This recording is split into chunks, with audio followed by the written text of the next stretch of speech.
오늘은 모의고사 문제 푸는 방법에 대해서 공부해 볼게. 모의고사는 이제 우리 수능 영어도 마찬가지지만 예비고등학교 1학년 학생들은 모의고사를 안 풀어봤잖아. 물론 공부하는 학생도 있겠지. 모의고사는 기본적으로 45문제로 되어 있잖아, 그지? 몇 분 만에 풀어야 돼? 70분 만에 풀어야 되잖아, 그죠? 그걸 한번 설명해 볼게. 그리고 각각의 문제가 있거든. 그 문제에 대해서 공략 방법이 다 달라. 그걸 전체적인 맥락에서 한번 설명해 볼게. 자, 일단 모의고사 해볼게.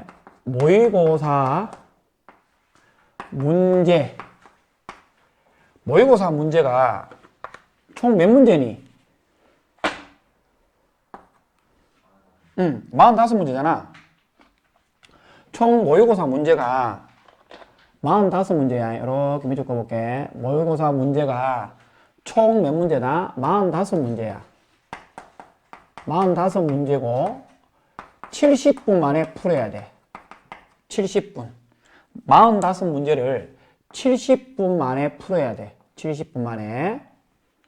알다시피 영역이 듣기 영역이 있고 말하기 영역도 있고 읽기 능력도 있고 쓰기 영역도 있다 라고 이야기하면 좀 어색하겠네. 왜? 너희들이 알고 있는 개념은 뭐니? 영어 듣기랑 읽기만 있는 걸로 알잖아, 그죠? 그게 아니고 영어 듣기, 말하기, 읽기, 쓰기가 잘 들어가 있어. 우리가 보기에는 이 보통 듣기랑 읽기 정도로만 리스닝과 리딩만 돼 있는 걸로 알고 있겠지만 그게 아니야. 말하기도 들어가 있어. 말하기가 뭐냐면 듣기 문항은 1번부터 10번 문항이고 16번, 17번 문항이야. 말하기는 11번부터 15번 문항까지야. 선생님, 말하기가 어딨나요? 말하기가 어딨니?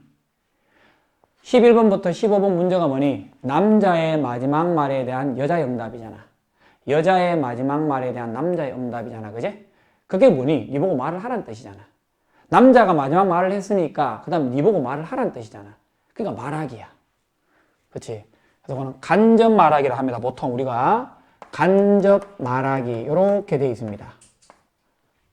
그렇죠? 그 다음 읽기는 뭡니까? 읽기는 18번부터 리딩이죠. 18번부터 45번까지 아니야. 읽기, 리딩 전부 다 18에서 45 아닙니다. 몇 번까지입니까? 34번까지야.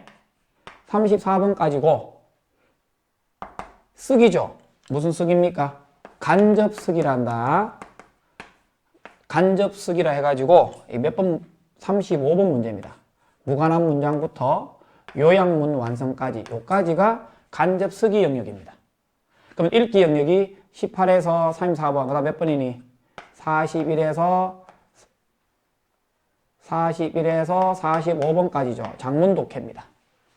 그래서 우리나라 시험은 알고 보면 듣기, 읽기 두 가지 영역으로만 되어 있는 것처럼 보이지만 사실은 듣기, 말하기, 읽기, 쓰기가 아주 잘 포진되어 있다. 이렇게 이해하시면 됩니다. 간접 쓰기는 내가 나중에 뒤에 설명하면서 얘기를 해줄게. 자, 그러면 18번 문제부터 영어 듣기 빼고 18번 문제부터 읽기, 쓰기가 어떻게 구성되어 있느냐. 영어 문제는 다 문제가 다 무조건 문제가 어떻게 되어 있어? 다 정리가 다 돼 있어. 문제별로 18번이 어떤 문제인지 19번, 20번 문제가 어떤 문제인지 다 나와 있어. 문제가 다 나와 있는데 고등학교 1학년이 있잖아. 그 문제가 몇 번 문항에 어떤 문제가 나오는지 몰라.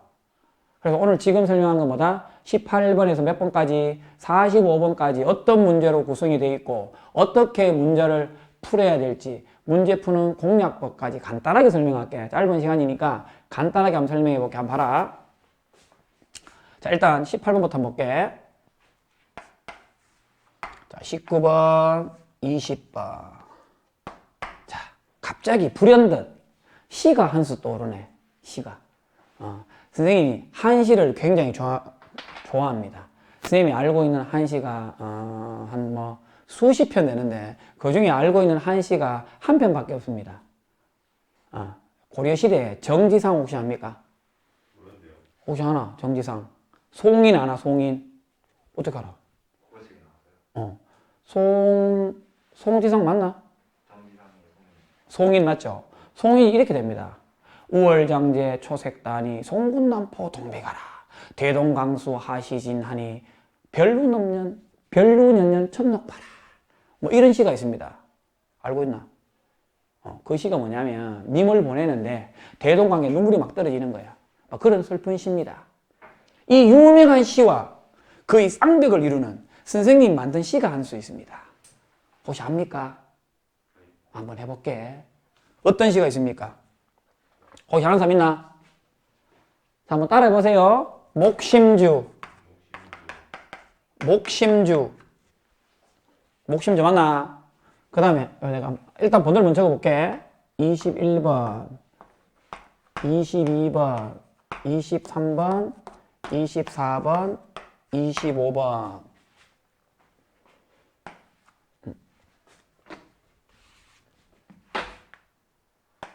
26번, 27번, 28번, 29번, 30번, 31, 32, 33, 34, 35번부터는 위에 적을게.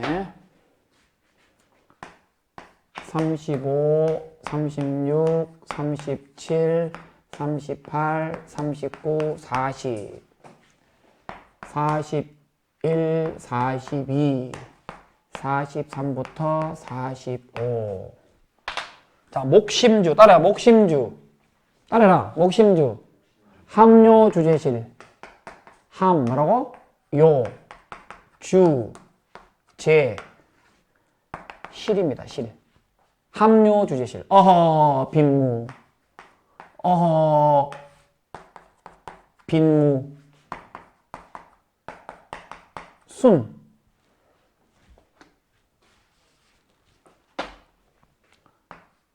순. 삽. 요. 장. 요겁니다.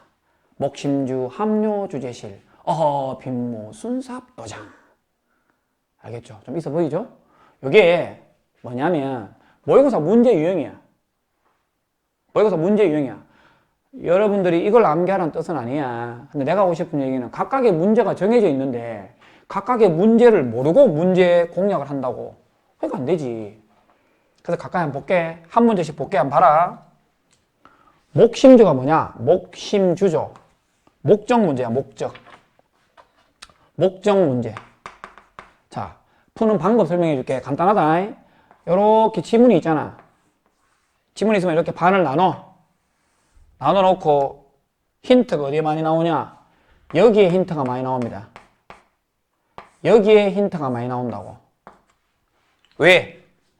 선생님 얘기를 했잖아. 메시지 전달 아니야, 메시지. 처음부터 돈 빌려달라, 돈 빌려달라, 돈 빌려달라 이렇게 어색하잖아. 처음에 안부를 좀 묻다가 뭐 어른 잘 계시니? 동생 잘 있고 공부는 잘하고 그래 미안한데 돈 좀 빌려줄래? 뭐 이런 식으로 들어간다고. 그래서 목적 문제는 10.89다. 반을 딱 잘라서 밑에 위주로 봐야 돼. 그래야지 30초 만에 문제를 풀 수 있다고. 시간 세이브 해야지. 자, 이해되지? 그 다음 두 번째 뭐니? 심경이죠, 심경. 심경이 뭐니? 분위기 문제라거든? 네 마음속의 경치야. 심경이 네 마음속에 있는 경치를 이야기하는 거거든? 네 마음속의 경치를 설명해봐라. 어렵겠나 쉽겠나? 쉽지 않단 말이야. 왜? 쉽게 설명하면 쉽게 답이 나온다고. 그래서 이 심경 문제의 특징은 내용이 어렵다. 심경 문제의 특징이 뭐라고? 내용이 어렵다니까? 내용이 상이야, 상. 어렵기 때문에 내용 위주로 문제를 푼다라기보다는 정말 말 그대로 분위기를 찾아야 돼. 그래서 힌트를 좀 주고 싶은데 만약에 심경의 변화 문제 나와. 심경의 변화. 심경의 변화 문제가 딱 나오거든. 이렇게 3등분을 해. 문제가 뭐라고? 심경 변화가 나온다고. 요즘 심경 변화가 많이 나오잖아. 심경 변화가 나오면 맨 위에 줄 있지. 맨 위에 3분의 1. 맨 마지막 3분의 1 있지. 요렇게 보면 돼. 왜? 여기 예를 들어서 슬픈 감정이 있다 치자. 요 중간에 슬픈 감정이 있다 치자고. 저 중간에 있는 슬픈 감정이 위에 감정인지 밑에 감정인지 어떻게 아냐고. 쉽지 않다니까. 여기에서 위로 올라가든지 밑에 굉장히 어렵다니까. 그러니까 중간을 버리라고. 보통 심경 문제가 10줄에서 12줄이 나온다. 10줄, 12줄이 나오는데 한 세 번째 줄, 네 번째 줄까지 읽고 바로 밑에 가야 돼. 바로 밑으로 이걸 어떻게 읽어서 읽는다 치자. 내용도 어려운데 읽었다 치자.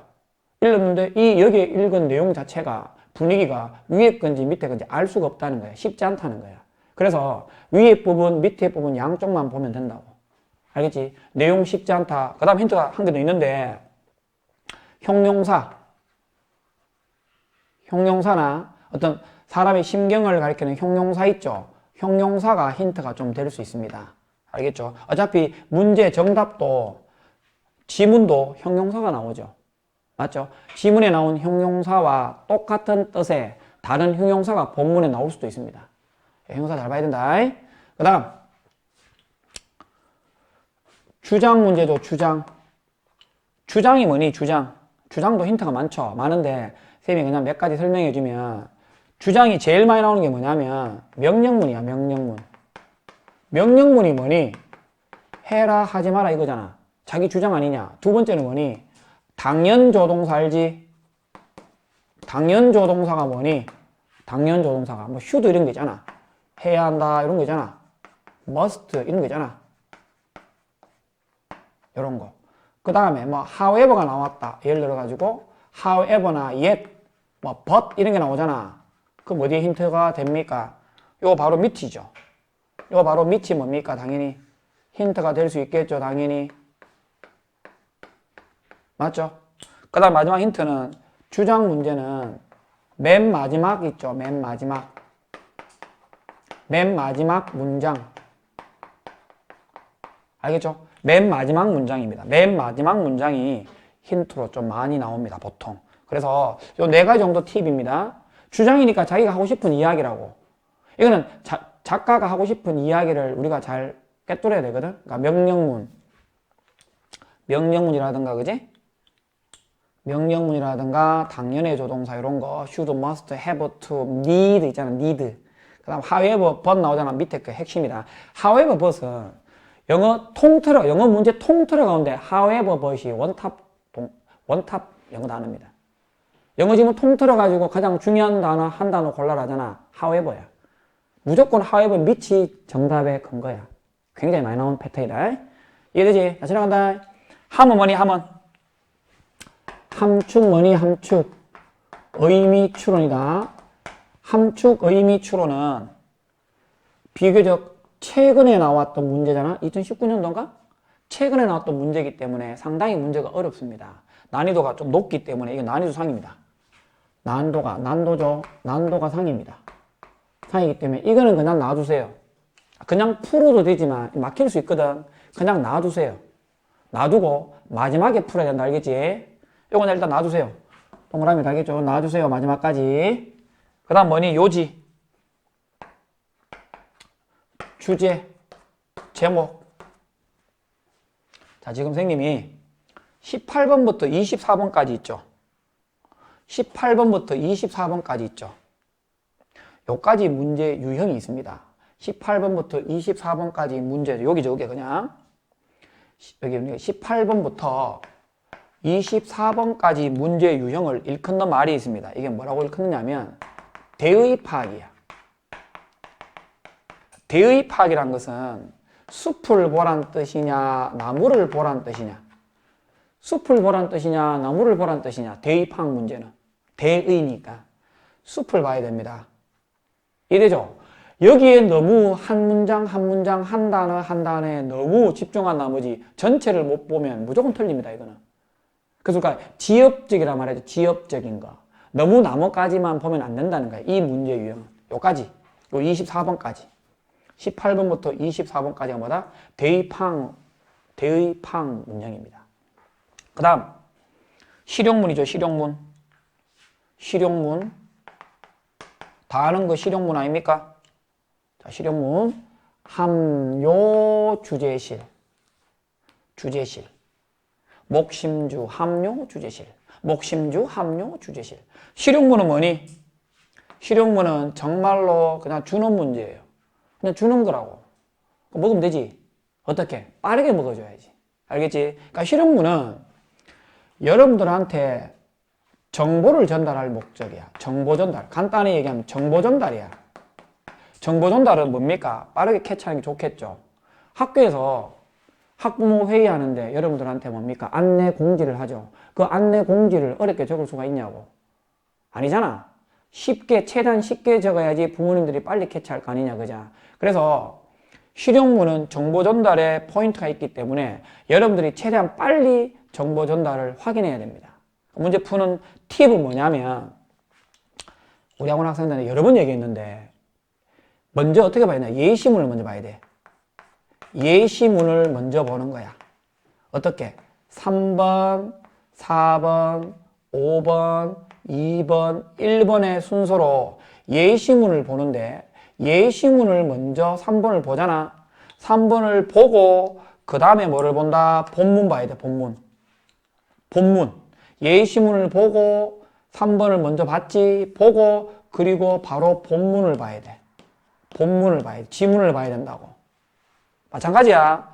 4번을 보고 본문을 보고 5번을 보고 본문 2번 보고 본문 1번 보고 본문입니다. 본문을 봐야 된다고. 왜냐하면 25분 있죠. 도표 문제야. 도표 문제랑 26, 27, 28번은 뭐 내용 일치, 불일치 이런 문제거든. 이런 문제들은 전부 다 독립적인 문제야.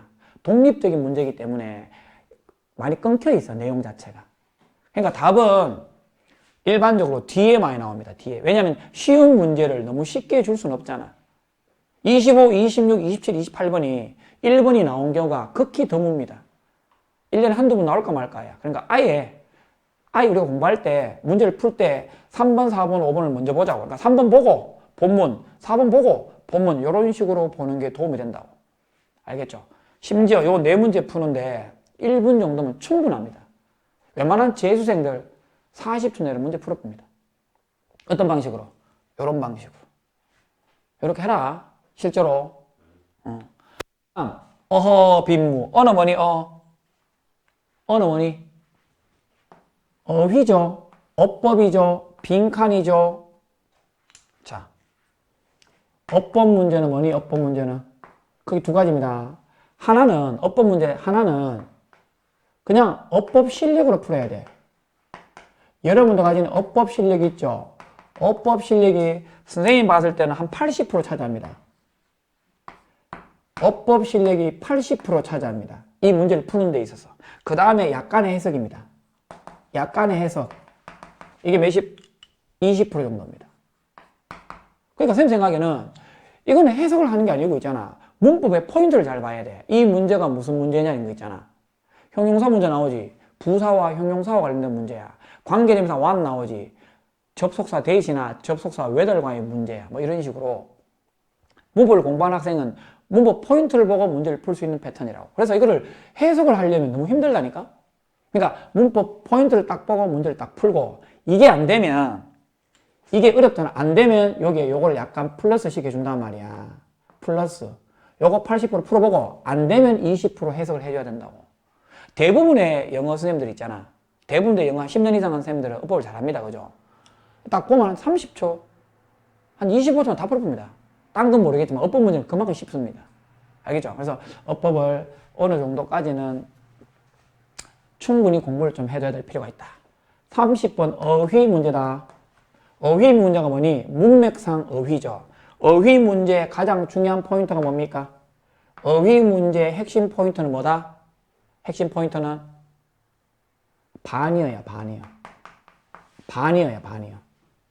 반이어라고. 42번 문제 있지? 42번 문제 바로 설명할게. 42번도 어휘 문제야. 42번도 어휘 문제거든? 42번도 어휘 문제인데 42번도 당연히 뭐가 중요하니? 당연히 반이어야 반이어입니다. 근데 내가 얘기했지. 만약에 뭐 1번부터 5번까지 쭉 있잖아. 그지? 만약에 밑줄에 러브가 나왔어. 러브, 사랑한다. 러브가 나왔어. 근데 그게 정답이야. 어휘 문제는 올바르지 않는 거거든. 그럼 러브가 정답이라고. 올바르지 않는 거라고. 그 원래 문장은 뭐였겠니? 러브의 반대말이었다고. hate, hate. 알겠지? 그래서 어휘 문제를 실력으로 풀고 정 어렵다. 그러면 밑줄에 1번부터 5번까지 예문을 보고 그 예문 중에 반의어가 생각이 안 나지. 그 단어를 다 안다고 보자. 그 단어 다 아는데 그 중에 단어 하나가 반의어가 생각이 안 나. 그럼 그 단어를 정답을 하면 된다, 안 된다? 정답을 하면 안 된다. 왜? 반의어가 원래 문장의 답이었다고. 근데 그 단어가 반의어가 잘 생각이 안 나잖아. 그걸 정답을 하면 안 된다고. 이해되지? 아무튼 어휘 문제는 실력으로 풀긴 풀어야 되는데 있잖아. 요거 두 개는 반의어가 포인트다, 알겠지? 그러니까 반의어가 생각이 안 나면 그걸 정답을 하면 안 된다고. 자, 빈칸 문제 어렵다. 빈칸 문제는 사실 뭐 33번 문제 있지, 34번 문제 있지. 요거는 뭐 상당히 어렵습니다. 근데 31번은 여러분들 무조건 풀 수 있습니다. 31번은 무슨 빈칸이냐면 31번은 단어 빈칸이야. 요거는 32번은 보통 구야, 구. 보통 구 빈칸이고, 얘네는 보통 절이야, 절. 보통 절이 나와. 그러니까 문장이 좀 길거든. 그러니까 31번부터 34번까지는 빈칸 추론 문제인데, 31번의 예시문의 영어 단어를 알고 있다면 31번 문제는 풀 수 있습니다. 왜? 단어 하나이기 때문에 앞뒤 맥락으로 충분히 문제가 가능하거든. 풀 수 있거든. 근데 33번, 34번은 문장이기 때문에 이것도 일단 킵해 둬야 됩니다. 일단 요까지는 세 문제를 조금 놔두세요. 맨 마지막에 풀 수 있잖아. 왜 이렇게 먼저 풀지 말라느냐 하면 이걸 푼다 하더라도 정답률이 높겠냐 낮겠냐 당연히 낮겠죠. 그럼 나중에 이 쉬운 문제를 못 푼단 말이야. 시간 없으면. 이해되죠? 그래서 어려운 문제는 놔두란 말이야. 많이 어려운 문제는. 통계적으로 어려운 문제니까 당연히 어렵게 나올 거란 말이야. 3점짜리 한 번. 이건 무조건 3점이야. 이거 두 개는 무조건 3점이야. 이거는 간혹 2점이야. 간혹 3점 나오지만. 그 다음에 무관한 문장. 무관한 문장. 순서 또는 배열 문제를 한다. 문장 삽입. 요약문 완성. 요약문 완성이다. 자, 요것도 무관한 문장.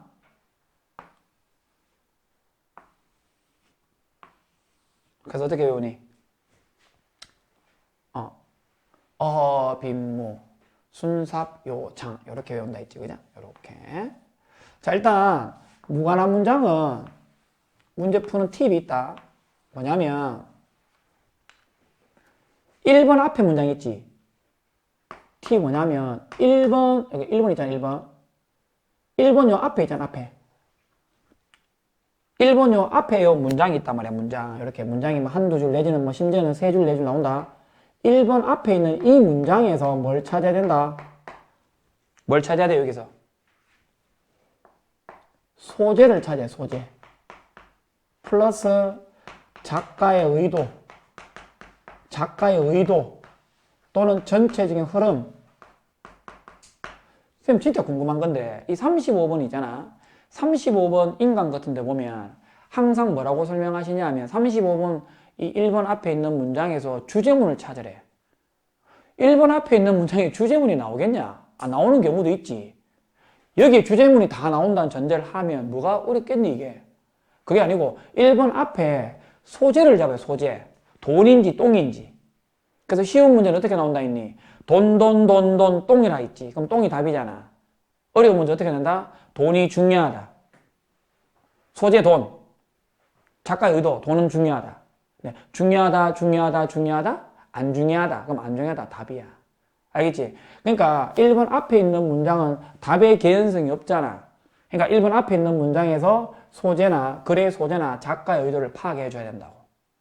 됐지? 그 다음 순서 삽입 문제가 있는데 순서 문제도 선생님이 여러 번 얘기했는데 순서 문제를 어떻게 푸느냐? 순서 문제는 그냥 쌤 이렇게 하라 했다.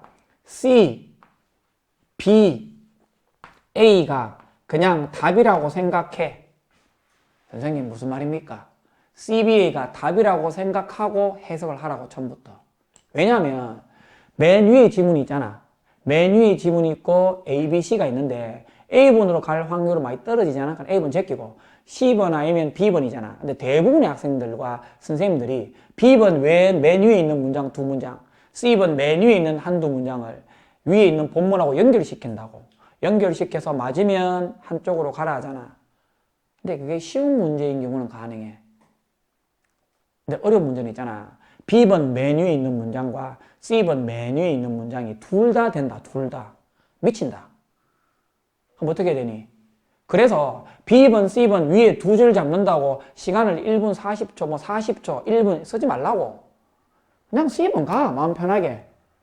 C번 가서 C번이 아니잖아. 그럼 B번 가면 되는 거고.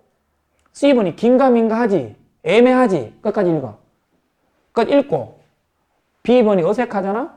B번이 괜찮잖아? C번 괜찮은데 C번 읽고 B번 괜찮잖아? 그럼 CBA야. B번 읽었지? B번 아니야. C번 읽었지? B번 아니지? A번 괜찮지? 그럼 CAB야. 이런 식으로 하나로 그냥 묶어서 가는 게 방향이 맞다는 거야. 그리고 통계적으로 CBA가 정답이 굉장히 많이 나왔다. 통계적으로. CBA가 답이라는 뜻이 아니다. 통계적으로 그렇다는 거예요. 그 다음 문장 넣기죠. 문장 넣기 문제도 신경을 많이 써야 됩니다. 어려운 문제에 속합니다. 알겠죠? 자, 요약문 완성. 요약문 완성은 이런 지문이 이렇게 나오잖아. 그지? 지문이 이렇게 나오고 난 다음에 요 밑에 또 요걸 요약을 해놨습니다. 이렇게. 어찌 보면 이걸 빈칸 추론이라고 하는 쌤도 계십니다. 근데 여러분 잘 모르는 게 하나가 있습니다. 뭐냐면 밑줄이 두 줄 있잖아. 있으면 이걸 반을 잘라요. 자르면 밑줄 위에 있는 건 있잖아. 이 위의 내용입니다. 몰랐죠? 밑줄 위에 있는 거는 일반적인 100% 그런 거 아닙니다. 일반적으로 선생님이 봤을 때 그렇습니다. 선생님 프로 봤을 때 일반적으로 밑줄이 두 개 있는데 밑줄 위에 게 위의 내용입니다. 일반적으로. 밑줄이 밑에 나오죠? 여기의 내용이 밑줄 밑에 거 내용입니다. 그리고 이 문제 정답은 1번이 많이 나옵니다. 몇 번? 1번. 몇 번? 1번. 1번이 정답이라는 뜻이 아니고 1번이 많이 나온다고. 그래서 잘 모르겠거든. 1번을 넣어서 일단 요거 먼저 해석해 보라고. 1번을 여기 넣어서 먼저 해석을 해보라고. 그러면 대충 맥락이 나오거든요. 그 맥락을 보고 본문을 읽고 다른 정답을 챙기면 됩니다. 자, 그 다음 18번부터 24번까지가 뭡니까? 대입항 문제를 했죠. 그 다음 내가 뭐라 했습니까? 35번부터 40번까지가 뭐 무슨 문제를 했습니까? 여기 설명했죠? 간접쓰기라고. 맞죠? 간접쓰기는 선생님 얘기했죠? 뭐라고 얘기했습니까? 글 쓰기가 어렵니? 읽기가 어렵니? 쓰기가 어렵잖아. 영어 작문하기 훨씬 어렵잖아. 맞지? 그러니까 여기서 오답률이 굉장히 많이 나온다는 거야. 그래서 수능 매뉴얼에 한국교육과정 수능 매뉴얼에 영어 매뉴얼에 간접쓰기 영역을 이렇게 설명을 하고 있습니다. 실제로 이렇게 적혀 있습니다. 뭐라고 적혀 있느냐면 잘 들어요. 중요한 얘기다.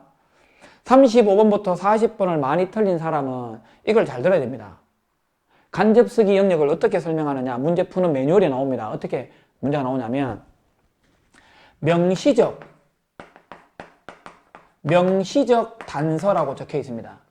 명시적 단서와 해석 요래, 내용 요래 적혀 있습니다. 이게 굉장히 중요한 의미가 있지.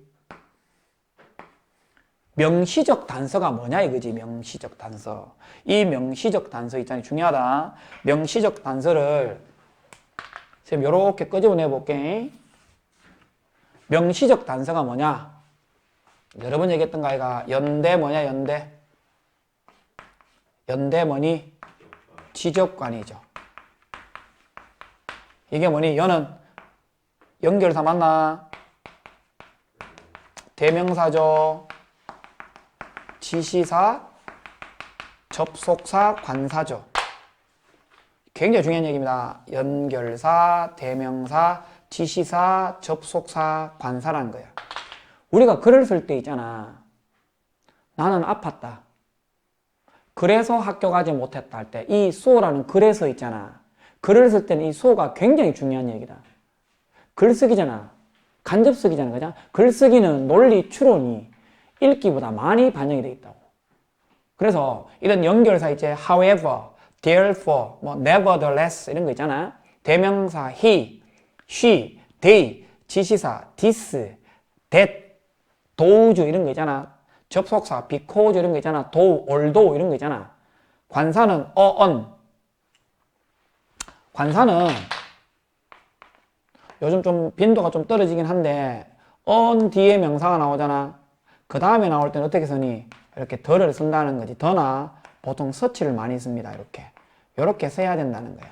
그러니까 굳이 이 명사를 맨 처음에 등장할 때 만약에 명사가 이렇게 딱 등장하면은 신경 많이 써야 된다. 명사가 딱 등장하잖아. 그럼 뒤에 어디엔가 더가 명사가 나올 수 있잖아. 무조건 이거 먼저 나오고 난 다음에 이게 나와야 돼.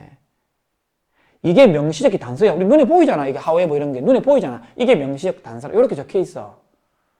그러니까 우리가 글을 전부 다 읽을 때 말이야. 읽기 영역과 쓰기 영역은 좀 다르잖아. 35분부터 40분을 읽으면서 있잖아. 요까지. 여러분들이 요까지 읽으면서 있잖아. 요게 요거잖아. 간접 쓰기잖아. 그지? 요 글을 읽을 때는 요걸로 신경을 써야 된다는 거예요. 명식 단서. 그 다음 뭐 당연히 해석 내용을 해야 되겠지. 이래지? 어려운 문제도 알겠지?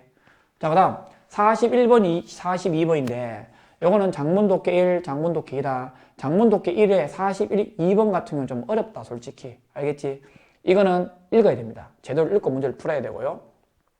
43, 44, 45는 선생님 좀 할 얘기가 많은데 간단하게 한번 요약해 볼게요. 이것도 어떻게 설명할 수 있냐면 이 문제를 풀 때 아이들이 그냥 43번부터 읽어. 쭉 읽는다고. 뭐 그럴 수 있어. 근데 지금부터 그렇게 하면 안 돼. 왜? 45번에 어떤 문제가 나오냐면 45번 먼저 풀어야 돼. 45번 먼저 풀기. 맞나? 45번에 뭐가 먼저 나오니? 45번을 왜 먼저 풀어야 돼? 45번 문제가 뭐니? 우리말 지문이잖아. 그 중에 올바르지 않은 거 한 개 골라야 되잖아. 올바르지 않는 거 한 개. 그잖아. 그러면 4개는 맞잖아. 4개는 본문 내용이잖아. 그리고 한 개 정답도 있잖아. 말 한 단어 정도만 다릅니다. 나는 어제 그녀와 만났다. 나는 그제 그녀를 만났다. 원래는 그제였는데 어제 그것만 바꿔놓는다고. 그래서 실제로 45번 지문이 우리말 지문 5개가 거의 본문을 전체를 전부 다 이해할 수 있는데 아주 큰 단서입니다. 그리고 알다시피 43, 44, 45 어떻게 되어 있어요? 구성이 요래 되어 있죠? 이런 식으로 되어 있잖아. 맞지? 이렇게 되어 있잖아? 우리가 보통 이렇게 B, C, D 이런 식으로 되어 있잖아. 그러면 알다시피 요 45번은 45번 문제는 우리말 해석이잖아.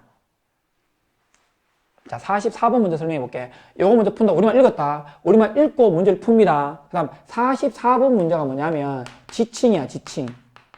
지칭 추론이죠. 지칭 추론은 뭐니? 다음 중 가리키는 말이 다른 거죠. 지칭 추론 문제가 어떻게 되어 있냐면 A번에 1번 돼 있어. A번 돼 있어, A번. B번에 B 돼 있어. C에 C나 D 뭐 이런 식으로 돼 있단 말이야. 이런 식으로. 그러니까 지칭이 A, B, C, D 순서가 똑같다고 이게.